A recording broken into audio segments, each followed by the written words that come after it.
Rozhodlo to, že sme nedali gól a bez gólu sa ťažko vyhrá samozrejme a hovorím, my by sme sa nemali nechať ovplyvňovať tým, že aj keď dva góly hneď tak rýchlo po sebe dostať by sa nám nemalo stávať, ale hovorím, keď nedáme gól, nemôžeme vyhrať. Tak je to kritická situácia, všetci vieme, ale videli ste sami, že vlastne prvý zápas bola jedna strela, druhý zápas jedna strela v predĺžení, tretí zápas gól, negól.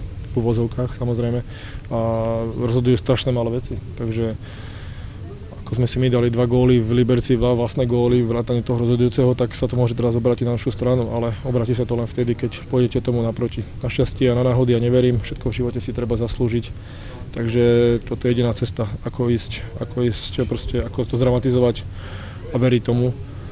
A samozrejme v neposlednom rade, jak som šiel do Liberca, chodilo v Liberci na hokej 2000 ľudí a teraz sa to hrozne zvýšilo, takže aspoň pre tých ľudí dopriať ešte jeden zápas, aby si užili tú atmosféru a v kľude uvoľnene si pozreli to finále. Samozrejme nie je to nič príjemné, sme, dá sa povedať, prvýkrát v takejto situácii, ale ako som povedal, máme taký cieľ, že vrátiť tú sériu ešte do Liberca, urobíme všetko preto zajtra. Odo mňa až po posledného hráča si to presne musíme zaslúžiť, inak to nejde proste. Všetko si treba zaslúžiť a aj to jediné víťazstvo vo finále, aj tie nejaké góly, aj tie situácie, všetko si treba zaslúžiť. Motivácia je vždycky, samozrejme, nikto nechce ukončiť sezónu zajtra a hovorím, síly sú stále, hráme na 4 útoky, takže to by nemal byť problém. My sme libereckí hráči, ktorí sa budú biť do konca a nič im nedajú zadarmo.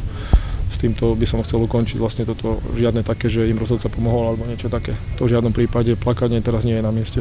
Už fakt sme v hlbokej jame, ale stále sme ešte není úplne pod zemou, takže hovorím, budeme sa snažiť, aby sme tú sériu vrátili do Liberca ešte.